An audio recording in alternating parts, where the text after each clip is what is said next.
Two men, twin sons from different mothers, with a passion for voiceover recording technology and the desire to make recording easy for voice actors everywhere. Together, in one place, George Whittam, the home studio engineer to the stars, a Virginia Tech grad with an unmatched knowledge of all the latest gear and technology in voiceover today. Dan Leonard, the home studio master, a voice actor with over 30 years experience in broadcasting and recording, and a no-holds-barred, myth-busting attitude for teaching you how easy it is. Together, finally, to bring you all the latest technology, the superstars of voiceover today, and leading the discussion on how to make the most of your voiceover business. This is VoiceOver Body Shop. And now, live from their super secret multimedia studio in Sherman Oaks, California, here are George Whittam and Dan Leonard. Hi, I'm Dan Leonard. And I'm George Whittam. And together we are VoiceOver Body Shop, or VOBS. Absolutely. Well, good evening, and welcome to the show. I'm back. Glad to have you back, I'm man. glad to be back. It was fun. You are not John Taylor. Well, no. John Taylor's not you. No, John's a lot taller than I am, too. So, I had to go to Miami for a wedding, which was beautiful. Hotter than L.A. And much stickier. Yeah, way stickier. Much stickier. But it was a beautiful wedding. We had a great time, and I'm glad to be back. And of course, when I came home, your car was blocking my driveway. That was classic. So, you know how many times I've had guests block my driveway to be on the show? So it's just desserts is all that. Yeah, it was like you pull it in like, oh, George is still, and you weren't even here. But anyway, we have a wonderful show for you tonight for episode number 3 of VoiceOver Body Shop.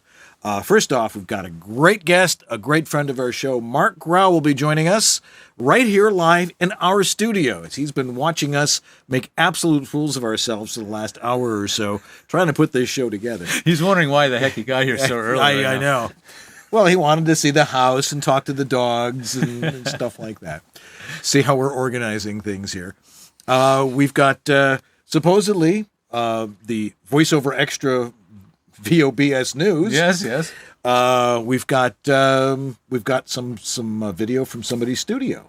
Yes, we do. We can talk about. And we've got the questions that you guys send in the chat room. Yeah, and I'm going to do a little demonstration of should you stand or should you sit, or should you stand or should you sit? Okay. When doing voiceover. Not necessarily other activities. Right, okay. So we'll try and get that all together. You do know that they say that the sitting is the new smoking. Have you heard that? I've heard that. What do you think? Which is why I cough so much, because I'm sitting on my tuchus most of the time. So anyway, although I was building a shack all weekend. Yeah. Or it's a shed, actually. We wanted to be 2 Sheds Jackson. You should have a picture of Shaq on the side of your shack.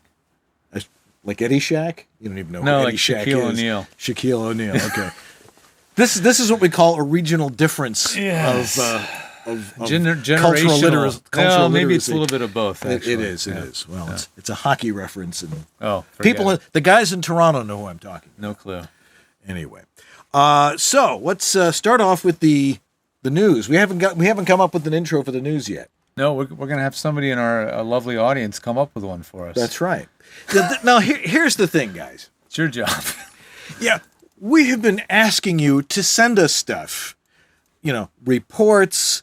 If you want to do the intro to the show, watch the intro to the show. You can watch it on YouTube. Mm-hmm. Match the audio for that. And of course, we want to throw the sponsor mentions in there, too. Yeah, we got to get those sponsors in there. So if you saw EWABS... Yeah. We want to do that again because it worked. And it was a lot of fun hearing a lot of different voices. Yeah. And we want to hear all of you. We want to hear what you're all doing out there and how your studios sound. Mm-hmm. And if it really sucks, we can fix it before we actually let it on the air. Yeah, do you remember how we used to have bad audio of the week? Oh, yeah. We haven't done that one in a while. Maybe that'll come back. We ran out of bad audio because everybody that watches the show...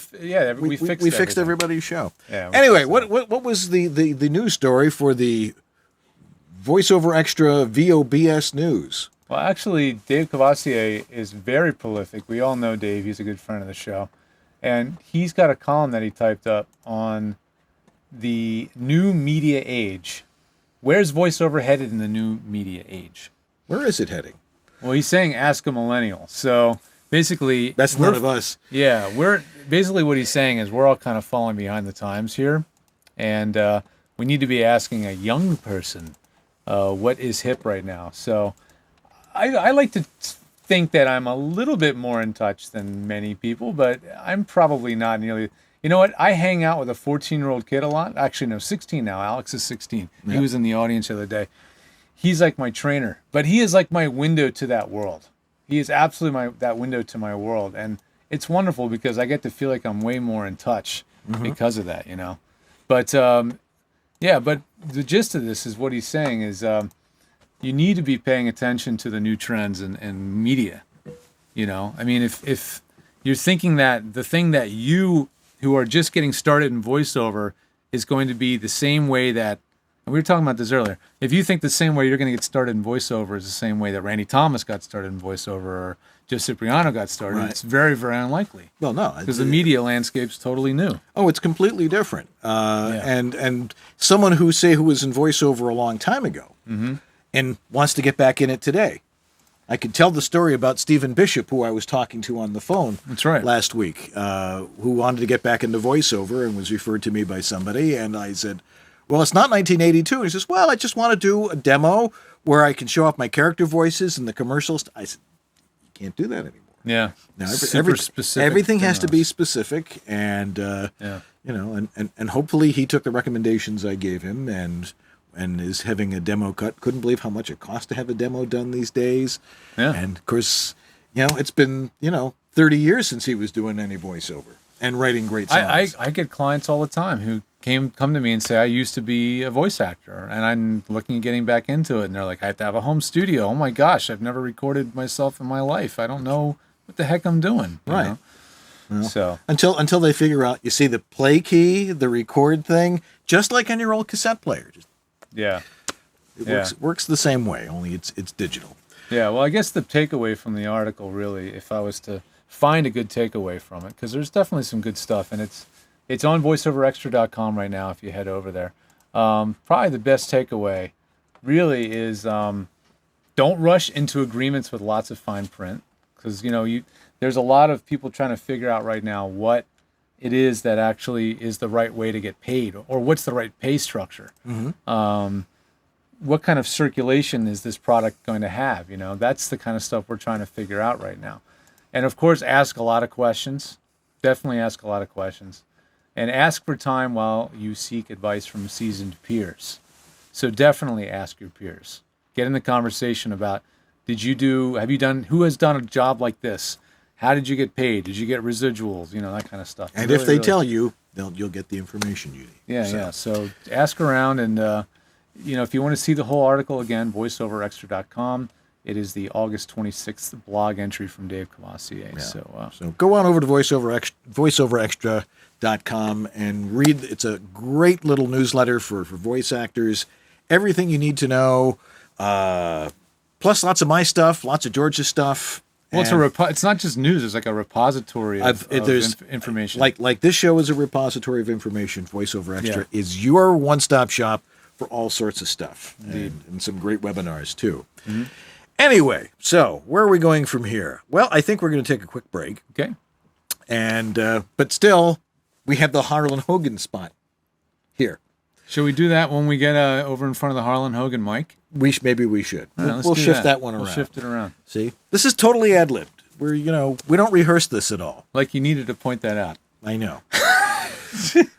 we're still trying to figure it out. Now, look, it used to be George and I were sitting 2,500 miles apart, and he would control everything. And now we're sitting next to each other, and we're still trying to hash out how we're going to. Because I'm used to having a pile of gear right in front of me. Everything's. Right. And now it's like I don't want to have a wall of computer monitors, and so it's just getting used to this whole new layout. Right. And it's fun. We will. And you guys are here to watch the experiment. That's right. And your watch us hit the wall, but get out of the car and go, we're okay. We're okay. All righty. Well then, then I guess it's time to run a spot. So we'll be right back. Wait, this is my camera here, right? Yeah. Okay, Do you wanna we'll be go on right that back camera? right after this message, so don't go away. Every Monday, 9 Eastern, 6 Pacific. Voiceover Body Shop. I love when they talk BS about you.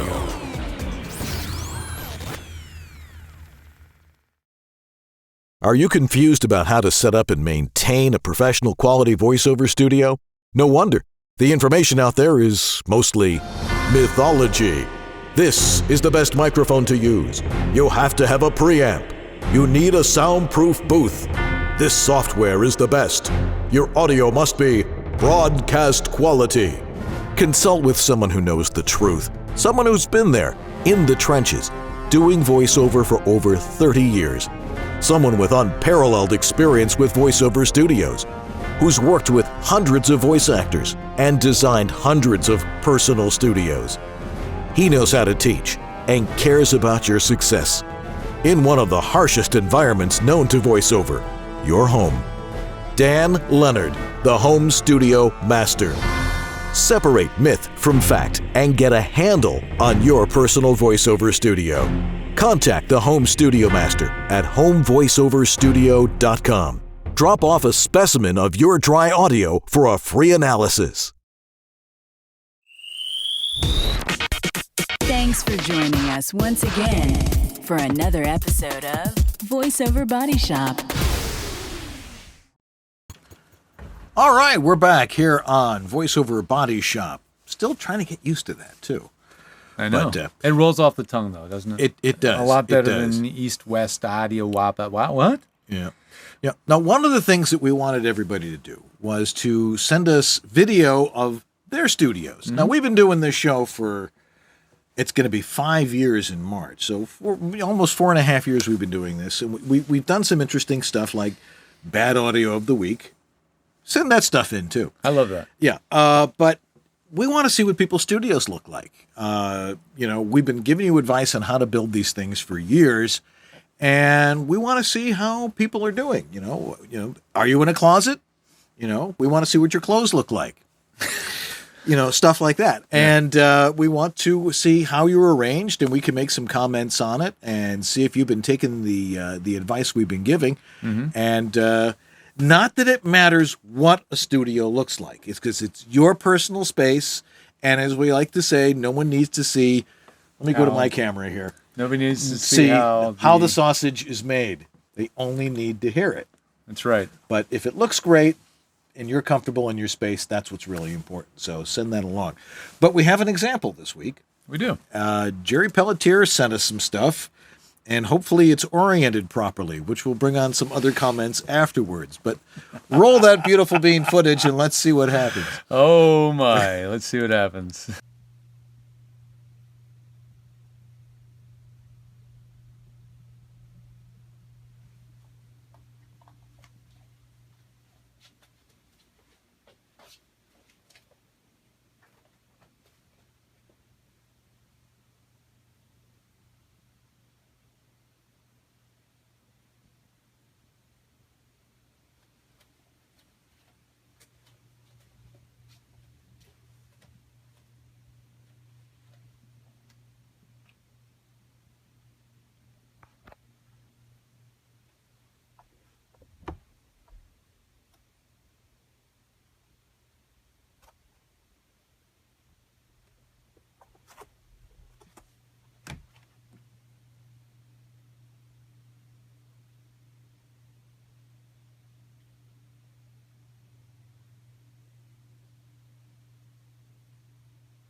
Just sit back and relax. It's time for some announcements. Announce. But send it oriented properly. Yeah. You know, when you have an iPhone, if you're shooting stuff with an iPhone, This is television, ladies and gentlemen. this is television. If you if you shoot it like this, as you can see, my fine little canine friends Ari and Tinky. Right. When you shoot video for television, shoot it in landscape. Please. Please shoot it in landscape, because if you do this, you end up like Jerry's studio, sideways. I can do a lot of cool stuff with this software, but for some reason, rotating the image 90 degrees is not one of the things that I'm apparently that was a weird capable of doing. But anyway, Jerry's studios are great. I've been there in person. I know how great it sounds, and Jerry wanted the ability to get the sound that he wanted straight to tape, so to speak, as opposed to having to rely on a lot of post processing. But he also does ISDN, where a lot of people are expecting sound that's kind of ready for air on ISDN sessions these days. It's not like the days, and Mark will tell you later about, I'm sure Mark could tell you that he'd rather have the audio clean and dry and let the producers handle it. But a lot of times now there is no producers, or there's no audio engineer. Right. There's just you, the talent, a mic, and whatever they get on the other end, they just slap it into Final Cut, and you better hope that your audio floats above the music and effects. So people are doing a lot more processing on the front end than they used to. But anyway, if you're doing that type of read. Yeah. What Jerry's doing is he's doing some, I think he's doing some affiliate work now. So that will count for the that. affiliate work, yeah. Okay. But thanks for sending that in, Jerry. Yeah. We will if you send it in again, rotated correctly, we'll put it up on our website or something like that. Right. So just switch it around. We can do that, but not when we don't know what's going on. Not off the fly. I tried, but I couldn't get it to work. Okay. Yeah. Now, of course, those of you at home, you could take your computer and go like this. Yeah, I'm hoping somebody's doing that right now. So maybe that would work. And if you're watching it at home on your television and you're rotating the entire TV, well then good for you. Yeah, or just turn your head sideways. All right. Question from Dr. Nathan Carlson. Dr. Nathan, who's, I guess, an emergency room physician. Yes. He says, a letter arrived today that my electric company is turning off my power for 4 hours while they do some work in the middle of next week. They recommended unplugging computers with other sensitive equipment during that time. Mm-hmm. I thought with the predictions of increased storm activity in Southern California and elsewhere in the coming year, hopefully it'll rain a lot here, it might be good to hear some recommendations on preventing storm-related electrical damage in personal studios. Mm-hmm. Now, when you set up a studio, you picked out a surge protector, and essentially all components are plugged right into it. Right. Are there significant differences between surge protectors on the market, and what should home studio owners look for? Do they ever introduce noise, or do they ever prevent electrical noise problems? Mm-hmm. What role, if any, does a power conditioner play in home studios?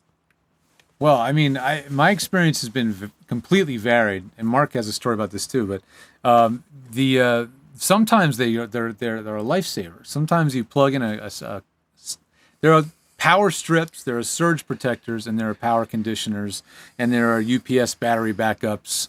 There's isolators. There's all these devices. But if you get one, make sure it actually is a conditioner, not just a sound, not just a power strip, or a surge suppressor. All a surge suppressor does is takes the over voltage coming in your power line from a lightning strike and tries to protect your equipment from getting damaged. That's all a surge suppressor is. Now, you're looking for a major amount of joules protection or something, as I recall. Right, yeah. Joules is a measurement of that electrical impulse that's coming in. And the higher the joule rating, basically the better it is usually. Some of them even come with a rating. Some of them even come with like an equipment replacement warranty. Okay, I've seen, right. some of the more expensive ones. But joules is what you're looking for in terms of surge suppression. If you're trying to keep noise, buzz, hum, and that kind of stuff, a power conditioner may fix it. Right. It doesn't always, though, because not all noises are created equal. No, it isn't. And those buzzes and hums can be caused by a bunch of different things. Yeah. But usually I find it's just a loose plug somewhere. Start with the simple stuff. Start with making sure the contacts on everything are clean. Make sure that your grounded outlet is actually grounded. Right. Make sure that the power plug going into the wall, somebody didn't clip the third pin off at some point inadvertently and unground the whole system. Make sure all your gear is plugged into one particular outlet. Like if in a small studio, it's simple to do this. It's not like a massive facility where you've got multi-rooms. Everything's in one space. Make sure all that gear goes into one outlet. And that one outlet should be plugged into a power strip with a surge suppressor built into it. And we have the. If you only saw the hydro we have here, that is just growing. We're going through a couple power strips. That's a bit of spaghetti down there. You know, they say it's not a good idea to plug into multiple power strips, but as long as your equipment is not drawing, we're running low wattage stuff here, that's not going to overload your electrical circuits. That's right. Amy Sorenzi asks, now that the fellas, that's you and me, are both out west, are they partnering with anyone in the New York City area to help voice talent with initial consults on professional personal studios, i.e. best location, home equipment, acoustic treatment? We're both out here, but we can be anywhere because we can help you on Skype or Zoom. We're here every week to tell you what to do if you just have a question for us. But yeah, we're still doing consults by video, and we can help you out. We're pretty effective remotely these days. Nobody's been doing it longer than we have. We've heard thousands of home studios cumulatively between us at this point. Yeah, and we can hear it, and we can hear exactly what the studio sounds like. Mm-hmm. We can probably tell the shape of the room, how high the ceiling is. Are you under a shelf? A shelf is a biggie. That's one of my favorite ones. Yeah. And so we can still do it. So you can contact us either through the guys at VOBS.tv. The guys, The guys, and that's what I came up with. We'll flip a coin and see who gets to take that. Right, but we do actually have I through Edge Studio I do actually have somebody in New York City area now. Her name's Amanda Rose Smith. And she's an engineer and a producer back there, but she's also good at troubleshooting stuff, I found out. So if you do have a need for someone in the flesh, Amanda is available to you through edgestudio.com. So that is another resource for you. Yep. And working on building up a big number of people around the country that can serve different people. I've got somebody in Vancouver. I've got a couple people here in LA. I've got someone in Colorado, so we're starting to build up a network of people that can help. Yeah, and I'm now doing house calls in LA. I bring a little black bag, and if you need some help out here in the greater Los Angeles area with your home studio, I am available to do that as well. So cool. The cleaning lady turns the wrong dial on your button on your console, and just go, and we'll fix that. Always photograph and mark your console. Get a grease pencil. All righty. Well, I think that our guest is probably getting supremely bored by now, just listening to this and watching this insanity. Marc Graue is going to be our guest in just a couple of minutes. I'll save the demonstration for a little later. Maybe Mark and I can demonstrate the thing about standard. You guys should do it together. You're in a perfect spot for it. We will. Awesome. We'll see how that works. Okay. All right. Anyway, Marc Graue's coming up here on VoiceOver Body Shop. So don't go anywhere. It's Monday night. You got something better to do? We'll see you in a minute. You're listening to VOBS.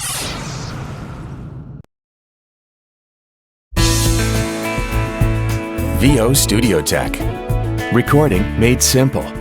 Hi, I'm Peter McHugh. This is Jim Tasker from Los Angeles, California. Hi, this is Bill Ratner in Los Angeles. Hi, this is Scott Rummel here in Yorba Linda, California. Hi, my name is Rick Wasserman. Hi, this is Tom Kane. Hi, my name is Vanessa Marshall. Hi, my name is Zurich. Hi, I'm Mary McKittrick. Randy Thomas chiming in. Hi, this is Joe Szymanski. Hey, this is Rick Robles. Hi, my name is John Patrick Armstrong. I was turned on to George by none other than Don LaFontaine, who always swore by his health. George is absolutely awesome. ISDN, Source Connect, Phone Patch, FTP, you name it, George has set it up. It's really the best thing I've ever done for myself. I feel free, safe, fearless, like anything is possible in here. Unless you like to look for opportunities to waste time, call George. And he did all of that, long distance over the phone and the internet. I'm very happy with George, and I cherish him. Thanks, George.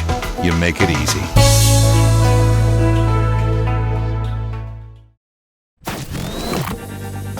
VoiceOver Body Shop, where you can learn everything from mic technique to how to market your voiceover business, to acting your way out of a wet paper sack, which is my favorite, by the way. And we're back here on VoiceOver Body Shop, or VO.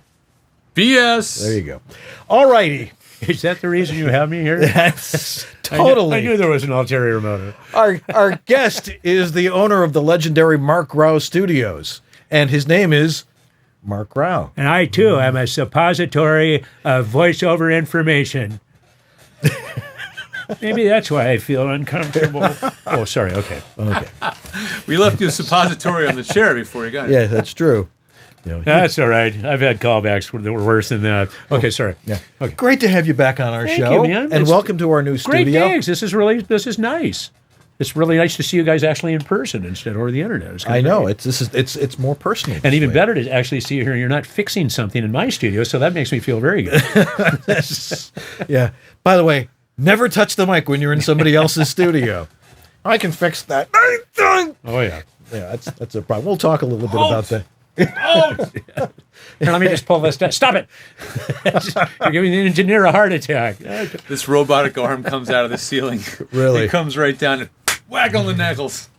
Knuckles? Yes. So let's talk about now. Last year, I'll tell this little story. I was driving down Burbank Boulevard because I was looking at houses and I had an appointment somewhere, and I passed your studio. I'm like, oh, there's the Legendary Marc Graue Studios, and I saw a parking space in front, which is the only parking space in Southern California. It's true. Or behind the building, we have free parking.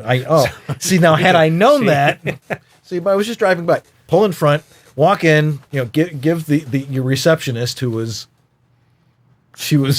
rather dry. Maybe she was just filling in that day, but Really? That's interesting because usually she's cute. We just need to buy a vowel and talk slowly. There we go. Sorry. gave her my demo. I said, Mark knows me. Tell him I'm moving into town. And, well, that's probably why she was dry, because we get that a lot. I'm like, yeah, she was like, I should have given her a heads up. Yes. Well, you know I was coming. Anyway, I come back from my appointment and the phone rings and is this the knowledgeable voice? I'm like, yes. Marc Graue here. I'm like, you actually called me back. I was so thrilled. Isn't it weird? It is. What was I thinking? But no, it was very gracious of you to call me back, and we had a great conversation about moving here. And as you can see, I seem to have done it. Yeah. And for all you people out there, like, Dan lives in the valley now. The valley, yeah. It's like the Totally. Galleria is just down the street. It's just really cool. I know. Pretty soon, everything you say will be up like that. Even if you're asking a question. What do they call it? California upspeak? No, they just call it stupid. Oh, But okay. it's okay. Actually, no, it's called, you were talking about the millenniums. It's like, well, that's pretty much it. You're deciphering. What did she say? Well, all right. So tell me about why it's called the Legendary Marc Graue Studios. Not that you're not a legend, but... Yeah, well, actually, it started as people walking in if you look in the hallway, if you've seen like In a World, the movie and stuff, you'll see the hallways and they're lined with hundreds of pictures of celebrities and people that have been in over the years. I've been doing this forever. And it became kind of a running gag where people would come in and look and go, wow, it's legendary. Look at these pictures and so it just kind of spilled over into that. And that's kind of how it became. And we're full of crap too. So that's part of it. But. Oh, okay. Well, that makes total sense. The crap part of the picture. Yeah, well, wait a minute. I've been wanting to see the pictures for some time. I didn't get that far because the receptionist was like, "Yeah, sure." I want to see the studio. Well, she's the front line. She's the one that kind of guards against all the outside entities, so to speak. And we do get quite a few. I'm sure you do. Oh, yeah. I want to do voiceover. Yeah. Okay. Anyway, but so that totally explains that. Now we understand why it's called the Legendary Marc. It's not an ego-driven thing, or is it? Well, actually, do you guys smell that? It's me. I'm a thespian, and I just if you have a moment, actually, I'd like to talk about myself and my legends. No, really, that really is where it came from. It was like either open a dry cleaner, or we've got all the pictures, so why not open a studio? Studio makes complete sense. Now, a lot of folks a lot of our audience, they work in a closet, or they are, they're doing a lot of auditions, and they have to go to another studio. Is there an etiquette, a protocol when you go into somebody's professional studio and not look like a total nimnal? Very much so. When you walk into a studio, first off, own the place. You're there to do a job. They liked you enough that they want you in there, so don't feel intimidated. But realize, too, that hourly studios charge hourly, and it can be, especially in Los Angeles, New York, those areas, it can be very expensive. So that's not the place to come in and go, can I get let me give you a headshot. I'm just going to run out to my car. Let me give you my demo, this kind of stuff. So the timing, you need to be, courteous and, hey, how are you? Always show up at least minimally 10 minutes early, or like I did today, 2 days early, which is great. Yeah, but always, at any time, you always want to be early, never late for an audition or a gig. But, when you walk in, the pleasantries, maybe very courteous, just kind of, a quick joke and get in the booth. It's not a place to just hang out and tell jokes, and you can kind of feel out producer, not so much the engineer, because they're going to go with the flow with whatever a producer, a director, a writer, wherever the session is going. But into the booth, and again, like we were talking about earlier, do not grab the equipment and go hello. The other thing too is if they go, here, give me a level. Do the voice that you're going to do at the same intensity and level as you are going to do it. Don't go, hello, testing, because that's like, giant red flag, we don't know what we're doing. That way the engineer will come in, he'll reset the mic on you, they will get levels set up on you, and everybody in the room is kind of hearing where you're going. So that's really the best thing to do. And just, again, be very cordial. Realize you're sitting in a room getting paid to talk. So it's a great thing. Don't get intense. You'll have sometimes a director that you're not really connecting with, as with anything else in life. And there's other times where it's just a perfect communication and this, session just is seamless. Right. In other words, you want to seem like you are a professional and act totally professional. You're there to do a job, and that's that. Absolutely. I mean, that's really what it is. There's no, okay, like I was looking at the script and I was wondering, get in the booth and they will guide you through all of that. And it really, it's at that point, you are a professional. You're there for a reason. Why, look, it's a Harlan Hogwarts microphone. I'm just changing. Oh, no, he's a sponsor. Yeah. I'm sorry, wait a minute. It's a Harlan Hogan. Do you hear how wonderful I sound? Oh, sorry. Sorry, Harlan. I'm kidding. No. We're not sure if he ever watches, but he knows that we're here, so. Well, then let's make fun of his the good stuff. Yeah. Okay. Good stuff. You'll never work in this town again, kid. So if you're working at home, when you get a lot of submissions from people, or if you're working on projects, you get a lot of audio from people who are sending stuff in. And what's the good, bad, and the ugly on that? First off, one of the things I suggest, and I have offered this before, if you want, or do you guys, I don't mind it at all if somebody sends me an MP3 to check. It's not like, we'll charge $60. It's not that at all. We'll check it for you and go, this is what you should do. The problem is, a lot of the time with a home studio, there's nothing outside to relate it to. So it's like, well, all this time I thought red was good. And it's like, no, there's smoke coming out of the back of your console. It's like, so it's like, this is not good. So that way, levels-wise, because it's very important that the recordings be pristine and that the levels are close, because understand that you're competing with another 50 or 100 people. So your read may have been spectacular. I mean, it was like, oh my God, this was absolutely but you're getting this. Yeah, exactly. And if it's recorded really poorly, first 2 seconds, next. It's just they won't take the time to do that. Right. So to you, what is the proper level then, and what are you looking for when? Well, it's almost it's like a Red Book CD level. I mean, it goes back to those old days. You'll notice that all professional CDs, if you buy a CD, we're being antiquated now. Back in our day, we had these round things that we put in a machine that were all digital.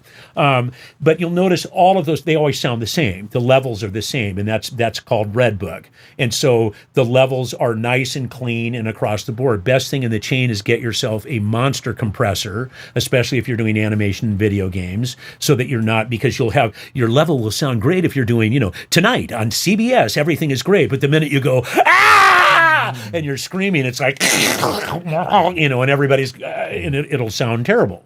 So a good limiter will grab all of that so that you don't need to go in and tweak the levels every time you're trying to do something different. Right. And there's software, George, that has limiters in it and stuff, right? Yeah, I mean, it's doing it software on the software side is good because you don't have to buy more gear. But you can also run into problems because if the audio is clipping on the way into the computer, it's already the damage is already done. And a lot of the time too, with things like the Waves bundles, those kind of things, they're wonderful post after you're done. Right. But a lot of the time they're not very quick. In fact, we're still using old Aphex 160s because they're lightning fast. And we started using those when we recorded Timon and Pumbaa, going that far back, where he'd be going, so we're going to Timon, and it was like it'd just be this nice level, because you can't go, you need to take that again because you that's not the place to do that. So definitely for like animation, even auditions. DBX makes a great, the old 160s. I mean, there's a great. The plug-in stuff is awesome after the fact, but sometimes the digital stuff is not real quick to on the fly as far as going in. It's kind of lacks a little speed there, I think. All right. I just wanted to talk technical. Well, no, I mean it's important. I mean, people need to know these things, and I generally have not recommended people use a lot of stuff. Keep it simple. Set your levels. Set it and forget it. If you know you're going to be talking louder, back off the mic. And learning good mic technique and all. No, that's absolutely, that goes hand in hand. Very, very much so. But again, things like, and especially video games, when you're doing screams, like I just got off 3 days of they're doing a Warcraft movie that I signed an NDA for, so don't listen to that. I didn't say that. All of the dialogue is just yelling, all of that, really loud, powerful, and even backing off the mic, even backing it down, you can still, the mic itself can't handle it. Right. So you do need to pull back a little bit. But I always remember a really great mic pre into a limiter, into your console, into your little interface, whatever you need.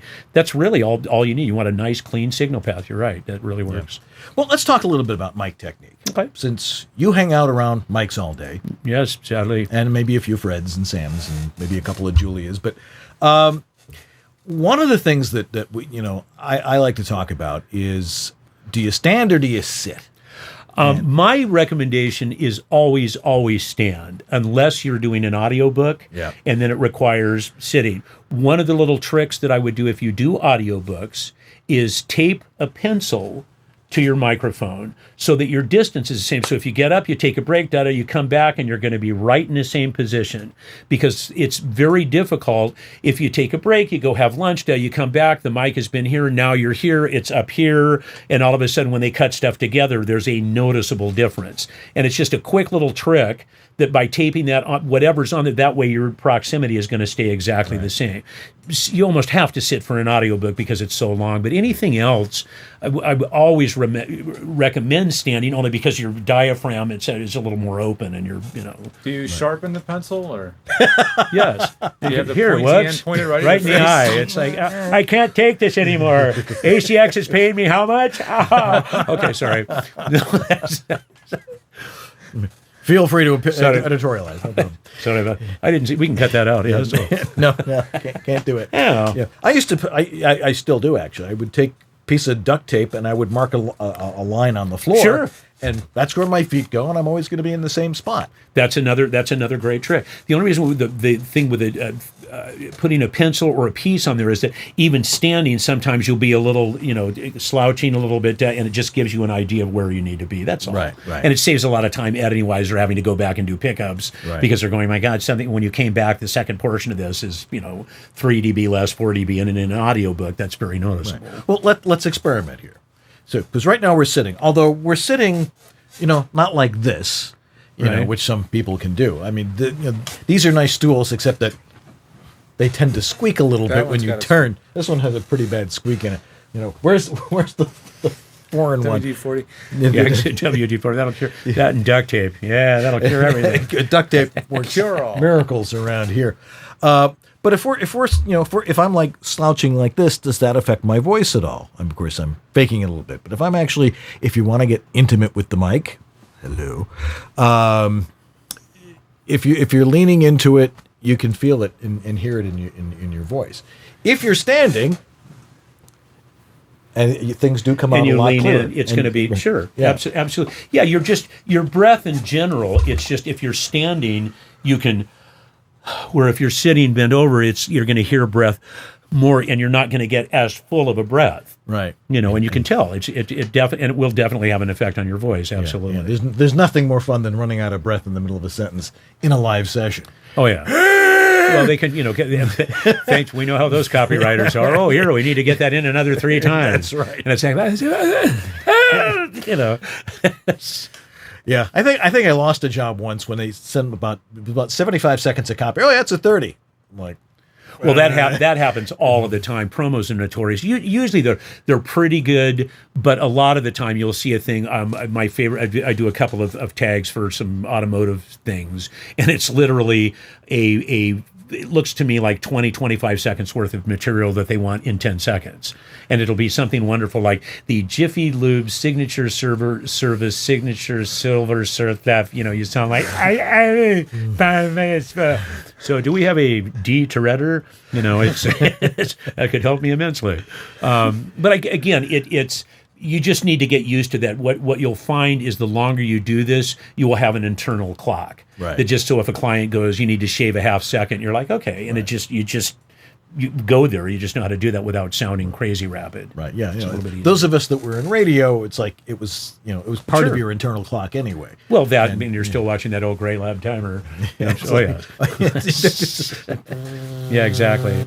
Yeah. Okay, we got 5 seconds. Yeah, exactly. That's yeah. Yes. Oh, and the fixing solution on the film is done too. So, it's like just set the clock like that. Yeah.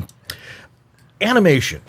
Now you've done a little bit of animation. Mm-hmm. Now my son greeted you this evening. Yes. Because Which is very unusual, by the way. Which is highly unusual. Yes, you should feel honored. He came out of his room. I was very honored. Sadly, it wasn't a project that it was actually voted one of the top 10 worst video games of all time. Hey, which, by the way, he knew.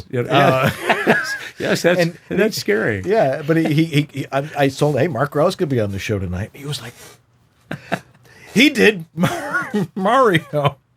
Now, what made that so bad, I guess, was the animation. It certainly was not the voice acting, but the scripting was kind of... It was probably a combination of everything. This was the first... Philips got involved with CD-ROMs. So this was the old, I think this was back circa, probably 1986 maybe, something like that. So everything was pretty clunky back then. It was nowhere near, nowadays, video games have the budget of a major movie. Right. And make more money. Oh yeah, and it's that's the thing too. Back to like walking into a studio, there's an immense amount of money involved. So it's not the time to go. Back to that as far as like giving somebody your demo. Right. You don't want to do that at a session because I guarantee it's going to go straight in the trash can. So there's, write them a little note after the session, leave your CD, whatever it is there, or say, hey, thanks, da-da. There's a time to do that. Studios are very much like this. It's almost like radio as far as everything is broken down to quarter-hour increments. Right. And so if you're in there talking, let's say auditions, and they're going every 10 minutes, and you blow off 5 minutes, by the time the day is done, they're running an hour behind. And so you just want to be very timely and just keep right on top of stuff and roll it along. Yeah. So he was quite impressed. He asked you to do the voice from Mario because you did Mario and Luigi. Yes. And that was the first time that was done, and probably the last, and apparently the last. But what kind of direction did you get with that? And at least they were using professional voice actors for that. That's debatable. But, again, voice direction can go everywhere from very specific. What happens a lot of the time, especially with video games, is that if you're working on, let's say, a sequel, this is, da-da-da-2, da-da-da-3, the writers and everybody are very familiar with the game. And they're going, well, no, because in the second one, basically he did this, and he was absconded by these people, and he was raised, and then he was, kidnapped by the Flarky people, and then he was raised on the Clacky planet, and the da-da-da. And at that point, you're kind of going... But what kind of voice do you want me to do? And of course, at my age, I forget everything anyway. So it's like by the time he's done, and where did you want to go with this again? Just because it's this huge litany of right. Where they want some direction. I always use this story of it was at Cartoon Network playing a troll, and the direction was, I love the size of him. Now make it sweatier. So you're trying to keep that straight act. Yeah. Okay. And Brain's doing the Homer Simpson, with the gears are locking up. And it's like, the hell does that mean? But what happens is if you go, oh, okay, throw something back, at that point they'll go, yes, like that, but now we're going to speak English and actually tell me where they want to go. And okay, now it makes sense. The fun thing with animation is feel free to ad-lib. Same thing, commercial-wise, you can ad-lib if it is a man-woman spot, battle of the sexes, natural guy, data. Otherwise, commercials and promos don't ad-lib at all because it's gone through 9 versions of legal and they'll have a poop fit. Right. But animation, you can add, a burp, a laugh, a fun thing, kind of go off, scale a little bit and just have fun with it. And that's what's going to set it apart in the audition. Yeah. And we're seeing a lot more of that today. A lot more animation and especially with video games. Oh, sure, big business. But now. be kind when you're doing ad libs for things. Realize, do your homework. It's like if it's a Disney project, make sure that your ad libs are going to reflect that you're not going off into, it's like, well, there's the happiest place on earth. It's like we should, you want to tone that down, right. Otherwise they're going to be, whereas I always love it if it's rated, E for everyone, it's now we're going to paint the flower. If it's rated M for mature, it's like, flower man, let's kill him. It's like just across the board. So, kind of do your homework to know what you can get away with. But the ad-lib stuff is absolutely phenomenal. Breaths, as far as, evil character, virtually everything I play is either dead or mutated. I never get to play the guy next door. I play the guy that kills the guy next door. The guy you want to have a beer with. Yeah, after he's killed a bunch of people. Right. Yeah, they haven't caught him yet. But so that in that respect, you can bring, breaths and laughter and all of that kind of fun, evil, but think a little outside of the box. The key here, when you're auditioning, and this is tough because at home, again, you're self-directing.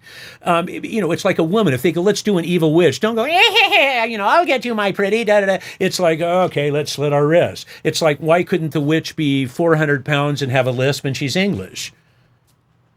Just do something a little bit that when they hear it, because at that point in the process, they're pretty certain they know what they want, but not entirely, which is why they're auditioning a multitude of voices for it. So if you do something that's a little out of the ordinary, it's like, ooh, that's kind of interesting. Let's put that in the keeper pile. What about on regular commercials? We hear from a lot of people that say the person that ad-libs on commercial copy in an audition is the one that's going to at least jump to the front of the pack. Or that really depends on what it is. What it is, absolutely. Obviously, if you're doing a political ad, you don't want because Bob's an ass. I met him and had a beer. What a moron! And that other guy, it's like, probably not. Yeah, right. I mean, there's certain things that you can, but ad-libbing is great if you're trying to sound natural. It's the same thing with wearing headphones. I always tell people not to wear headphones if you want to sound just like we're speaking right now. Right. Because the minute you put them on, all of a sudden you're like, my God, listen to that. Boy, parts of my anatomy just grew. Can you give me more me? It's that kind of a so ad-libbing with a commercial is similar to that. You can, again, if it's a natural guy and he's just kind of talking, sure, you can throw in pauses, throw in a little bit of stuff. But if this is like, straight out, car dealership copy, there's not going to be a lot of room to ad-lib. Right, absolutely. Well, speaking of ad-lib, this is time to do a spot for Harlan Hogan. Yes, we ad-lib them every single week. Look at the size of this. Yeah. Harlan Hogan's got the biggest microphone I've ever seen. Look at it. Makes your Neumann look kind of inadequate. Yes. Oh, sorry. Here it is. It's the. Can we actually say that? It's the Harlan Hogan. See, I'm talking behind the mic. Now we prove that we're really using that microphone. That's right. Not just a prop. In case Harlan was wondering. Whenever I'm in the studio, I use my Harlan Hogan microphone. It makes me talk like this, which I can't figure out why. It's built in. And you normally sound like this. It's absolutely amazing. Hi, Harlan. Yes. The VO1A. Do we have a DS there? Oh, sorry. Okay. It is the official guest interview microphone of VoiceOver Body Shop, and there's a good reason for that. One, he gave us one. And 2, he's sponsoring the show. But 3, it is a great microphone at a great price point.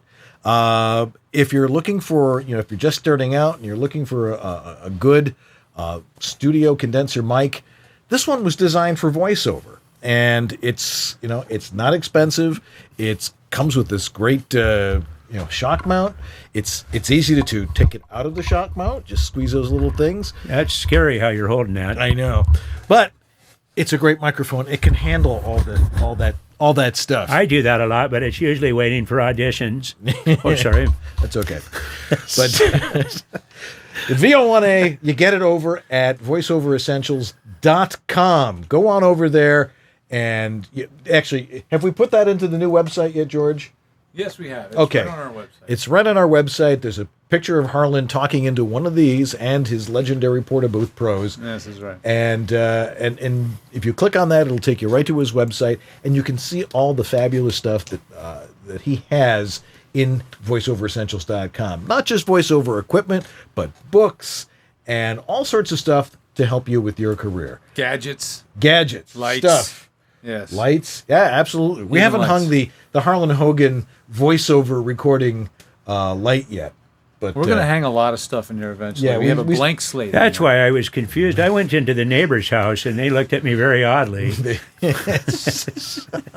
Mrs. Myrtle is nice. She wasn't dressed, but sorry. That's fine and dandy.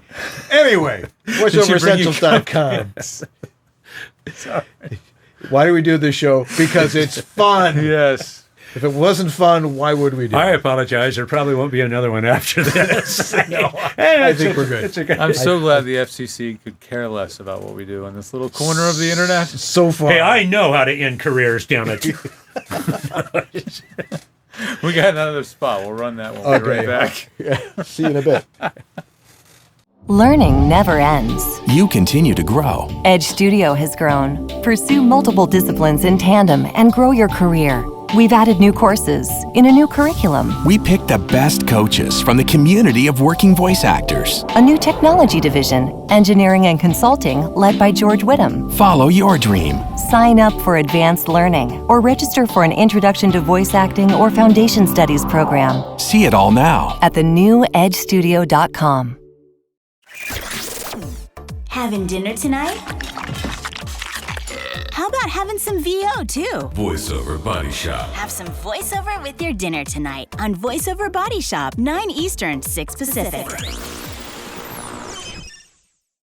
On VoiceOver Body Shop, our guest is Marc Graue from the Legendary Marc Graue Studios. If that doesn't put you to sleep. Apparently not. There's a lot of people watching tonight. Well, we got a lot of questions from our huge studio audience. Great. You can see them all here. No, it's in our chat room. A lot of people watching the show, loving everything that we're talking about. But we had a couple of questions earlier on, before the show even started. Sure. Guy Vincent asks, what ended up being your best voiceover relationship in the first 5 years of your voiceover career? It was probably my gay agent. No. Well, for me, I think I was telling you guys earlier, I basically lied my way into a music studio, a big, huge, this was Cherokee Recording. It was a massive, this is where they did Michael Jackson and Motley Crue and Roy Thomas Baker with Journey and the Cars and all of the, Ozzy Osbourne. I was in charge of their media studio, doing all the radio and TV spots and that kind of stuff. And I talked Warner Brothers Records into coming in, and we did a spot for Van Halen. I've told this story a few times. Mm-hmm. And they did it, and they had all their people in the big room full of people. Excuse me. The guy was actually, they brought their own engineer, so I was kind of sitting there, once again, touching your mic like you were. Okay, sorry. So basically, the guy was trying to patch an effect, and I went, man, if you did this, and he turns around in this room full of people and goes, I'd really appreciate it if you shut your mouth and stay out of this. Right. And I was appalled. They did the spot. And I listened to it. I was still the new kid on the block, but it was like, this is Van Halen. I mean, this thing should be, the old Panasonic spots with your hair flying back. And so when I sent stuff to Warner Brothers, I went in and voiced my own spot and mixed this blistering, crazy hot thing, really showcasing David and Eddie and they called up and said, what is this? And they sounded like they were upset, and I apologized. They went, no, we loved it. And that was, I had Warner Brothers Records for about 18 years, doing all their interview shows and concert spots, and it was a pretty good run. It was quite and that really was probably that relationship, and also there was a quintessential legendary voiceover agent named Don Pitts. Don was when I signed with him. Bobby Bergen, I think, was maybe 16, and I remember sitting there and watching Orson Welles go in, and Casey Kasem, and Gary Owens, and Mel Blanc, and June Foray, and it's like, well, I know I'm not booking this, but this is cool, And the relationship with Don was very, very good too. He still actually stops by the studio about maybe once every couple of months, and it's I've seen you more now than when you were my agent. Well, I didn't want you to be oversaturated. It's like, you're only 10% human, but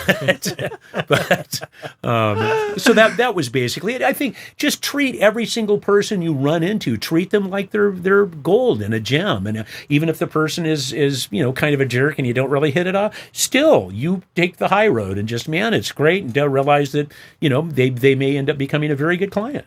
Absolutely. Well, and acting professionally no matter what you do. Jules Byrne asks, not Jules Verne. Is that the one with that submarine that went, how many leagues was it? Jules Byrne. Oh, sorry. Yes. Should someone work in voiceover when they're sick?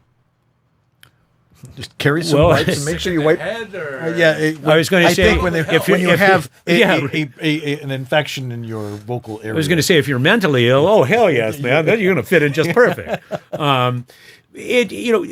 Obviously you want to try and save your voice. Again, like I was talking about with this Warcraft stuff, it can be brutal.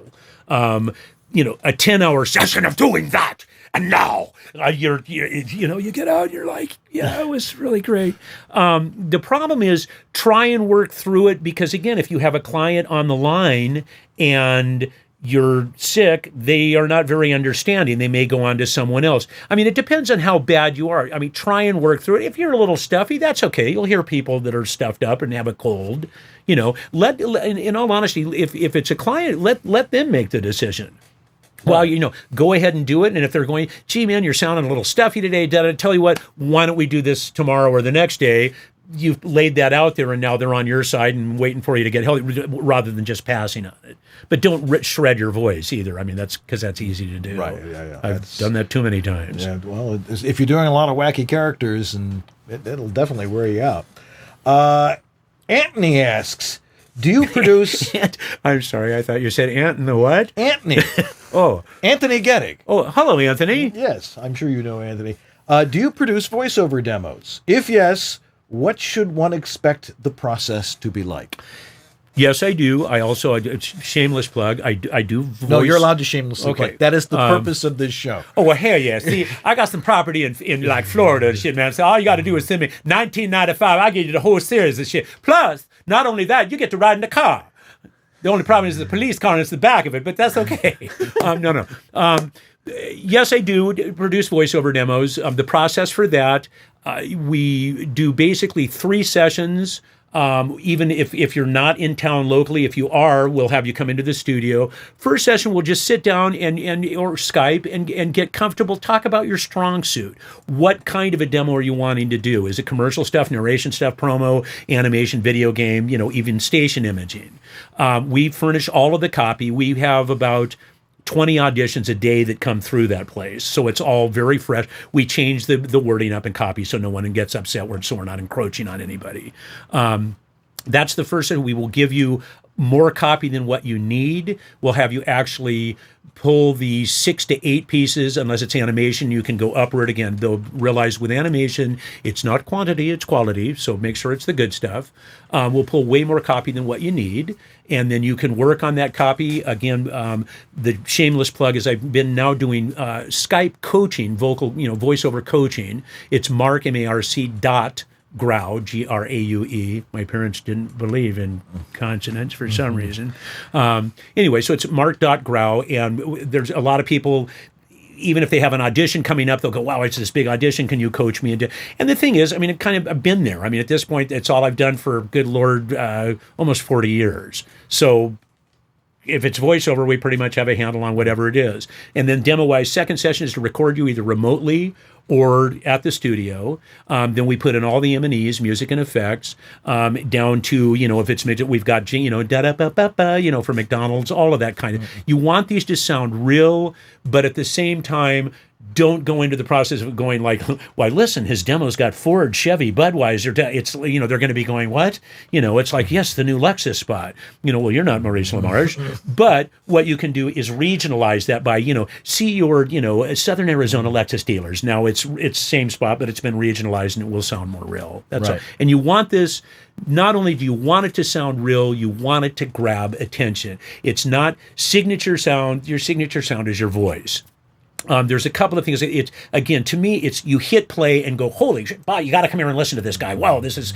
I wrote a piece for a girl doing an animation demo, quintessential little girl's voice, very cute, and the music's tinkly, and you hear her go, and the door opens. She goes, "Good morning, Mr. Tree," and the tree tinkles, and she goes, "Good morning, Mr. Bluebird," and the bluebird goes dead, and she goes, "Good morning, Mr. Sunshine," and there's a big thunderclap. And she goes, "Hey, where's my sunshine?" Now, we beep it, of course, but that's the reaction. You go, because it's so not right for the character, but that's a hook. You're not going to shut that off. You're going to, this person is nuts. I want to hear what's coming up next. And that's the key, is something that really, you hit play and it's like, wow, you come here, you got to hear this. This is great. And that's really what you want to do. Right. And how do you pick copy for a demo? I mean, that's probably one of the hardest things when you go in to talk to somebody and they're like, well, here's some copy for you. How do you?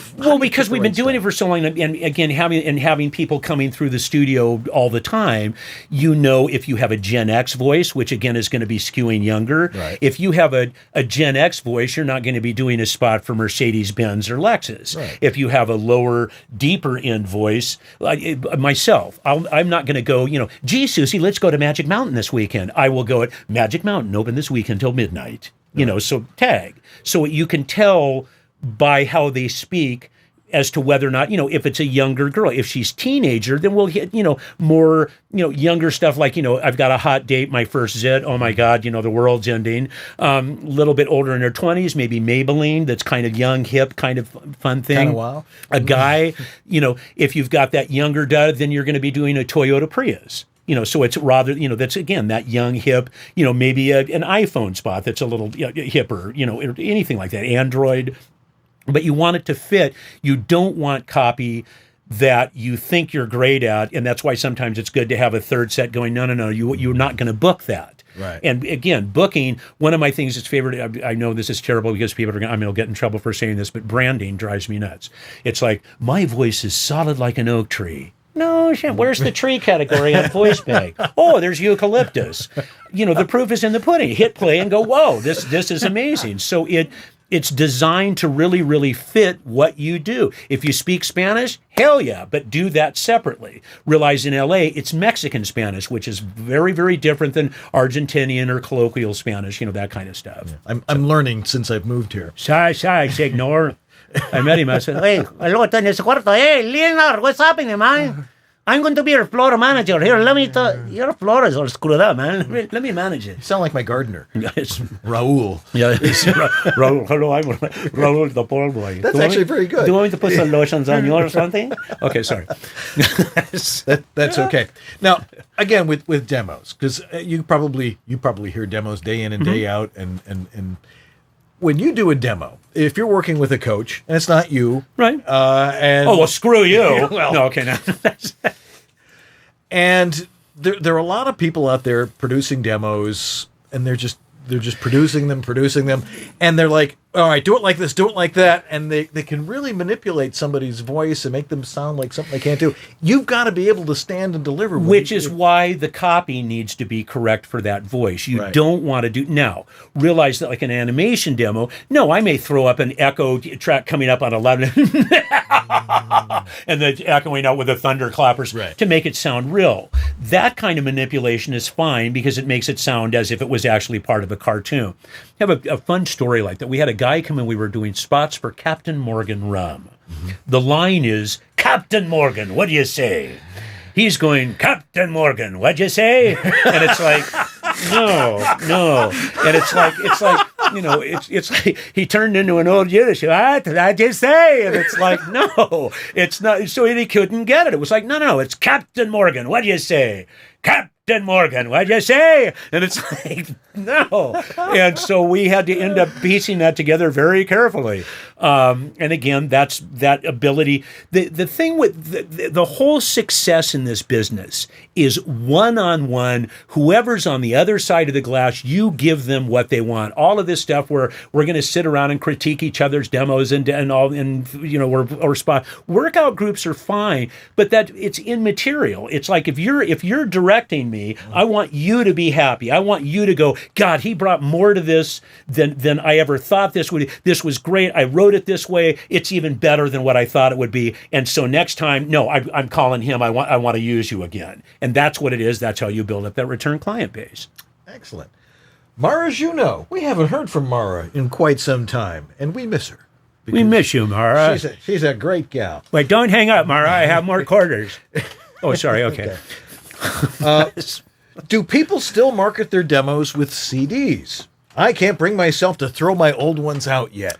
What's interesting with that, agents, etc., are virtually all MP3. However, have yourself a handful, maybe a half a dozen CDs. If you go to your dentist, give him a CD. And as stupid as that sounds, it's the trickle-down theory. It's the, I just had, perfected a teeth whitening method. I have this little animated character, a tooth or something.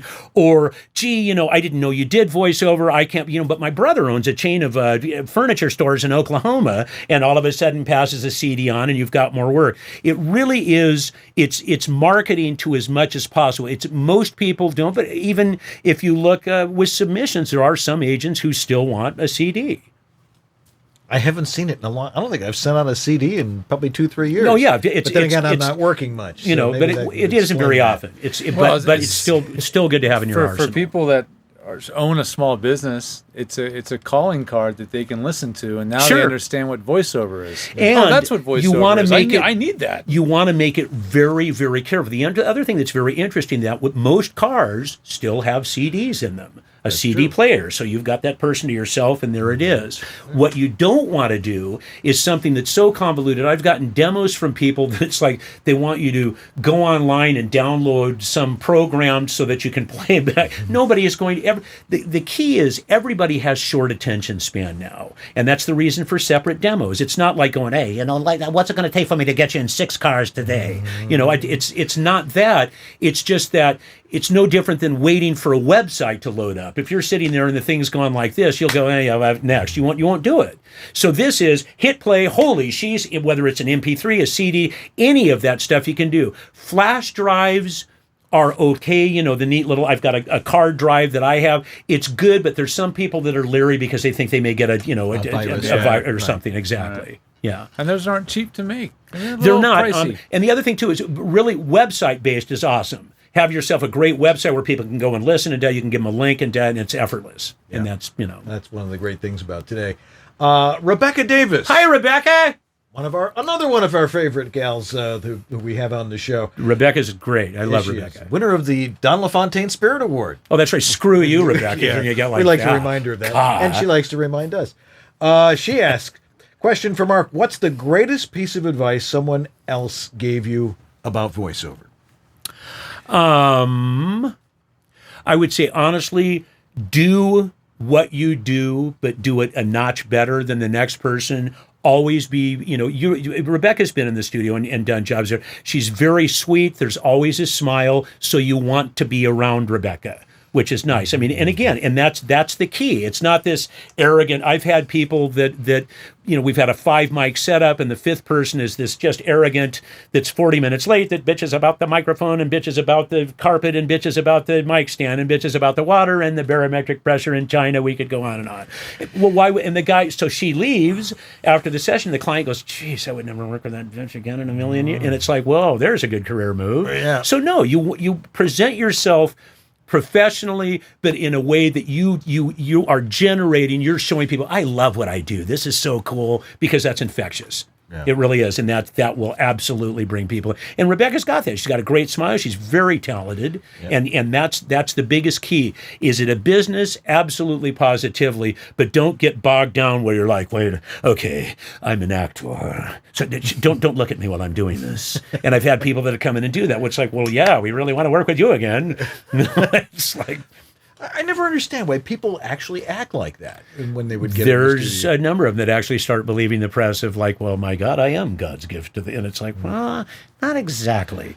You know, right? Being humble is very important. That's it. Yeah, and humbleness, absolutely true. I mean, you're there to do a job. You're a professional, but again, it's no different than walking into a party. And it's like, there are certain people you're going to hit it off. Well, you've come off with this obnoxious, well, yes, I do voiceovers. What do you do? It's like you watch everybody progressively go to the other side of the room, or nobody wants to be around. Why would they? Right. Whereas, again, if you're gregarious and just nice and timely, but still people want to be around you, you're going to be working. Right. Absolutely. And everybody aside wants from to be around a talent Rebecca. helps too. But Absolutely. Sure. Queen of the photo bombing. That's what she does better than anything else. And she's great at what she does. Imagine how good she is at photo bombing.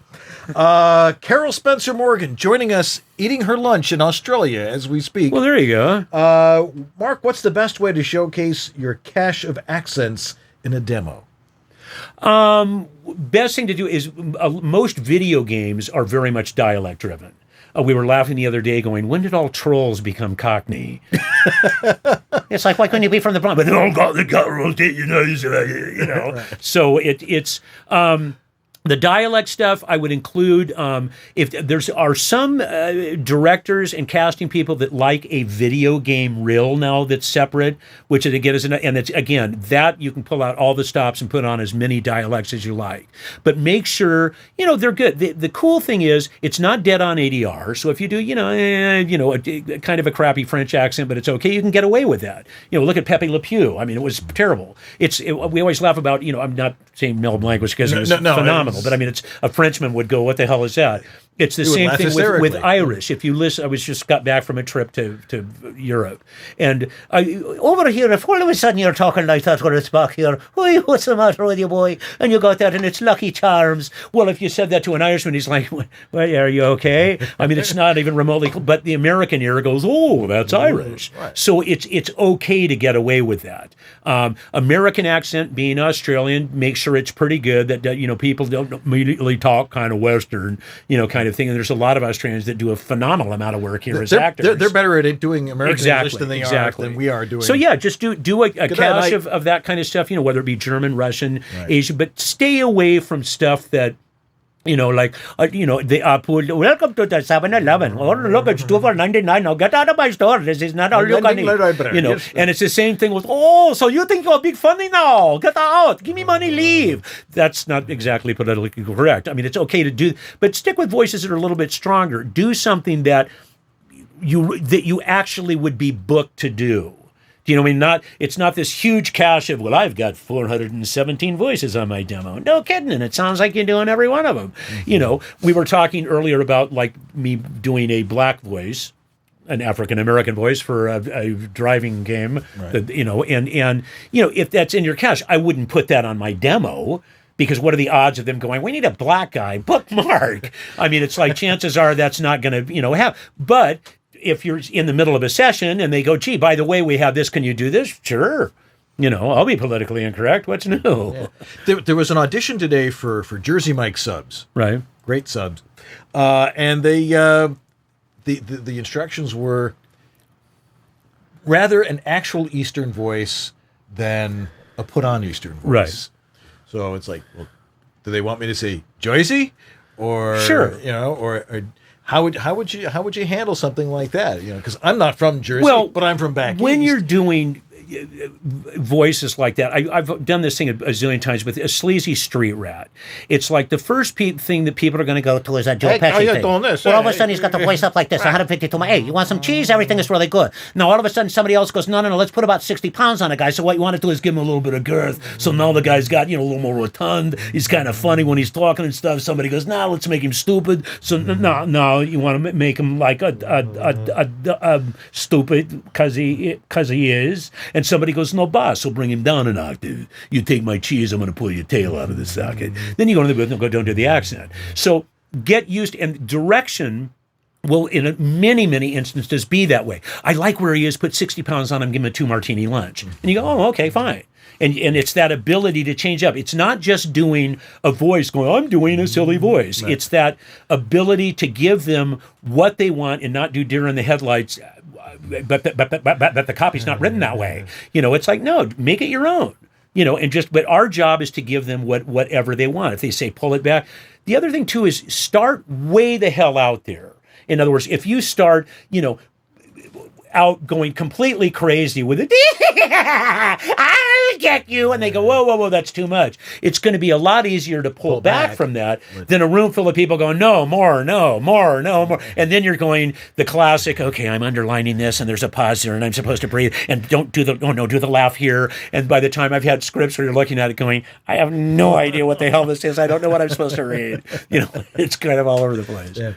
Vincent Guy Cox asks, Mark, how often do you feel like a character voice gets repurposed and works fine? I don't know what your name, but you said Cox. Sorry. I'm not sure what, as far as meaning. Do you have you used the same voice for different characters? Sure. Oh yeah. No, I'm sorry, I'm slow. Just don't use big words. I've got it now. Yeah, it basically, what you will do is you will have a cache of voices in your toolbox, so to speak. Right. And so it's our job to bring those out. It's like there's a difference, again, between, let's say it's evil where it's very insincere. So he's almost like doing, oh, no. I would never hurt you. I'm on your side, you little, it's where a kid watching go, he's a bad guy. So that's an evil guy. But then there's also that thing where you're really doing the, you feel that you and your soul are mine. It's that, that's a completely different, but it's that depending on what they want. So It's like, okay, it's lower, higher. You only have the capability, unless you're Frank Welker, to do so much. Frank can basically do, D. Bradley's pretty close too. But you again, it's your register.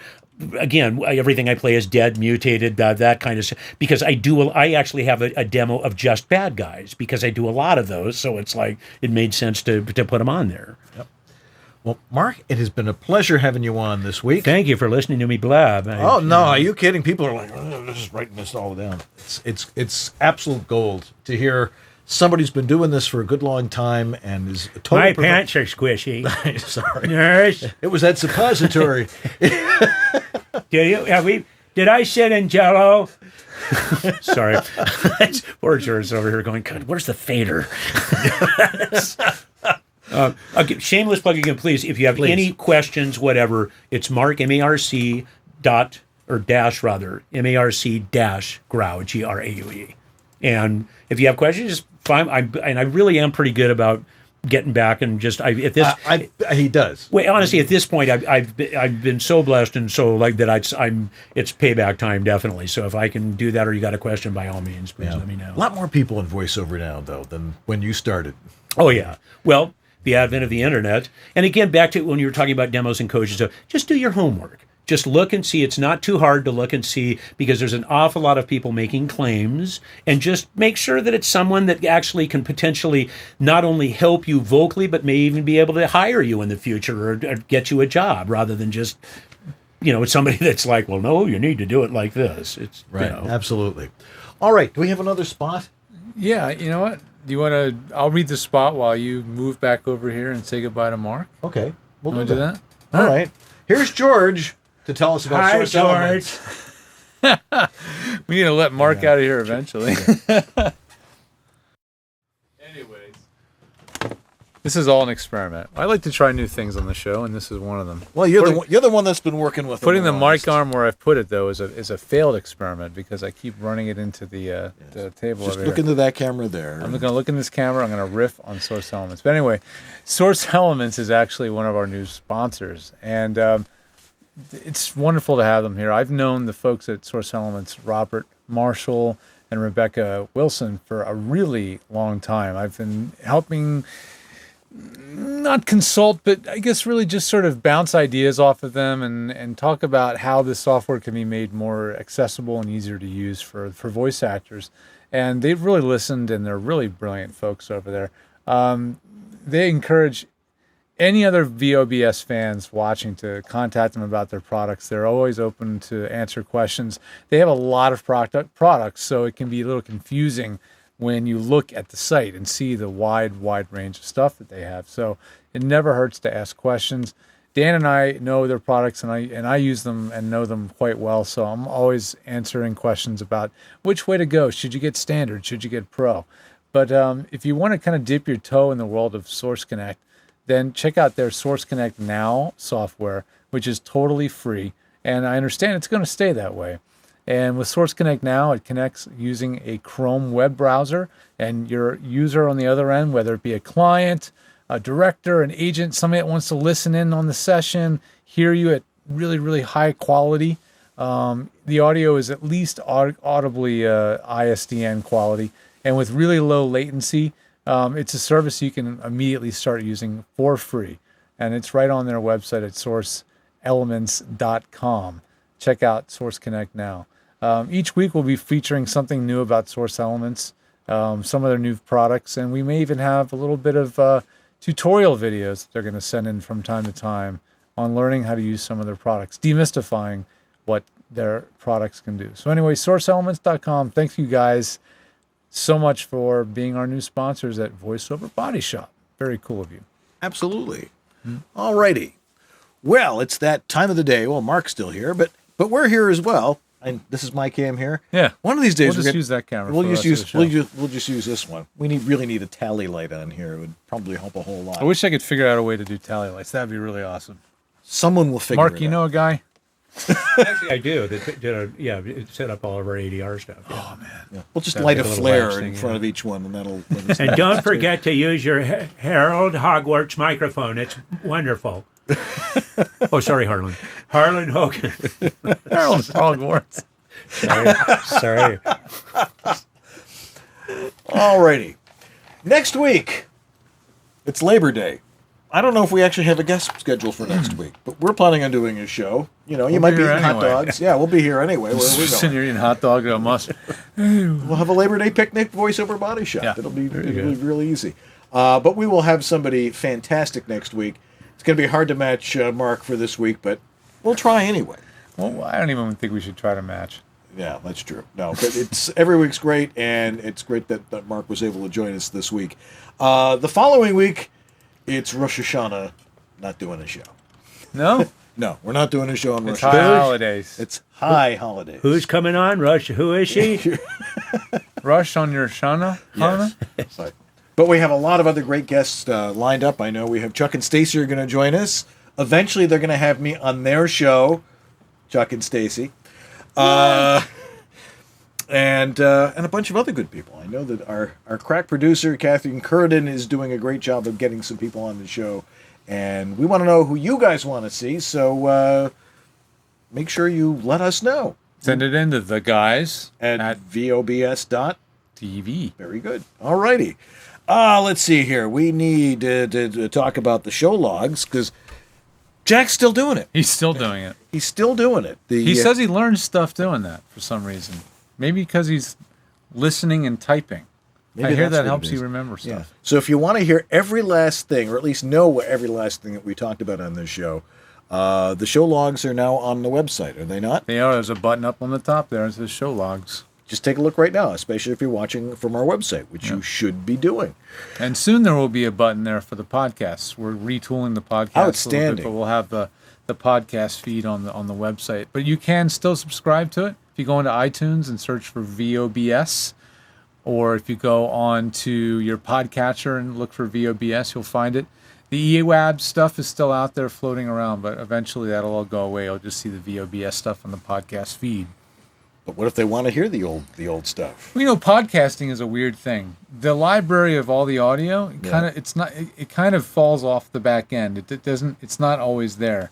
So it's kind of hard to hear the old back library. They charge you like per every episode with 100 and what are we at? 200 now. This is probably our 200th episode. If you add it. Really. It starts to get a little expensive. Okay, well, to keep it all. But all the stuff is still on YouTube, so go. It is on. Just YouTube. record the audio from that, and you'll get the podcast. There you go. Makes a lot of sense.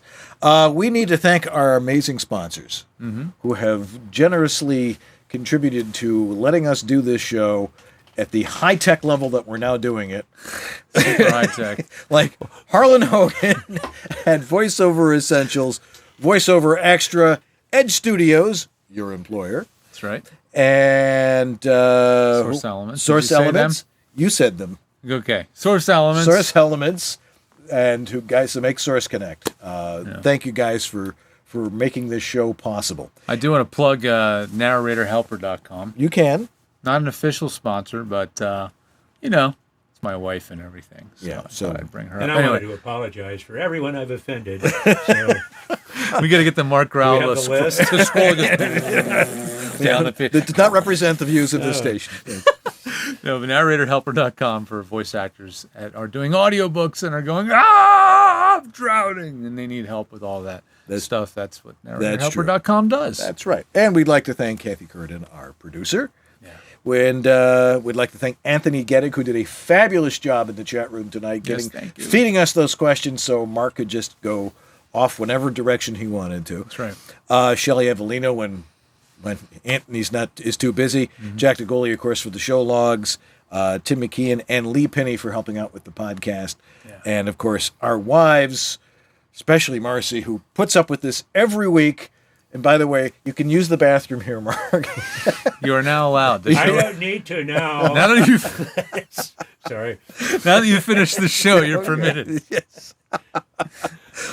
Anyway, pick a highlight of the show with the chat room after we stop the show and let us know so we can put it on the VOBS Essentials. Now, I wanted to run a Mugman tonight. We have a new Mugman. We do? We do. Oh, I better Google it. Yes. No, just go to mugman.net. You can go to mugman.net. Mugman.net. Yes. There it is. Yeah, there it is. And we have a new one called One Strike. So stay tuned for that right after the show and stick around in the chat room. And we'll see you next week. I'm Dan Leonard. And I'm George Whittam. And this is VoiceOver Body Shop or BS. Wow, we just totally reversed that. We'll see you next week, guys. Have a good one. Stay tuned for some Mugman.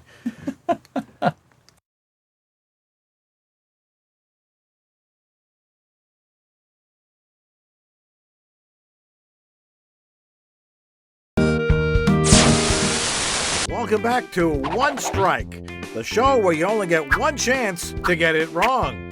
Our next contestant is Onion O'Reilly. Welcome, Onion O'Reilly. Ready for your first question? Good. Question number 1. What do they call pistachios in Iran?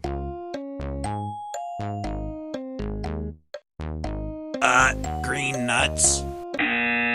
Oh, I'm sorry. The correct answer was... My wife's gonna be disappointed. Our next contestant is Frank Gump from Missouri. Come on up, Frank. Mugman? Did I take the right door? Where's Frank? Hey, aren't you the guy from the pet store? Yeah, it's kind of hard to make a living these days. Got to have a few jobs. Well, hey, Murray, what should we do? You sure? Well, all right. I guess you're our contestant for now. Ready for your first question? Question number 1. How many claws does the southern cassowary have? Oh, that's easy. Wait, on both feet or just one? Who wrote this? Hey, Murray, 1 foot or 2? 2 feet. 6 claws. Question number 2. Where did the SS Andrea Doria sink? The Atlantic Ocean? Whew! Give me that last question. All right, here's your final question. What is the orbital speed of the planet Mercury? I'd like to use my clueless call. I'll call Pimenta. She knows a lot about astronomy.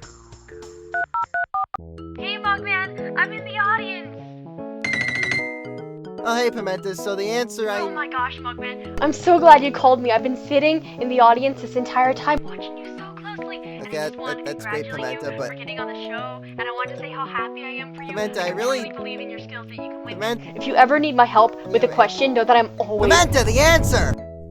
Oh, that's easy. It's... Well, you're on your own now.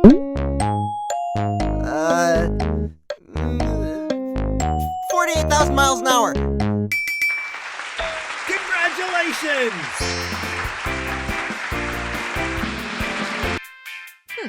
And with that answer, you've won a new car! Woo! Yes, it's an Alfonso D. Credenza! Wait, I can't drive.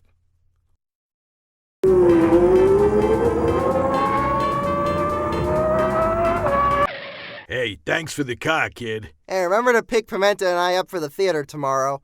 Yeah, all right.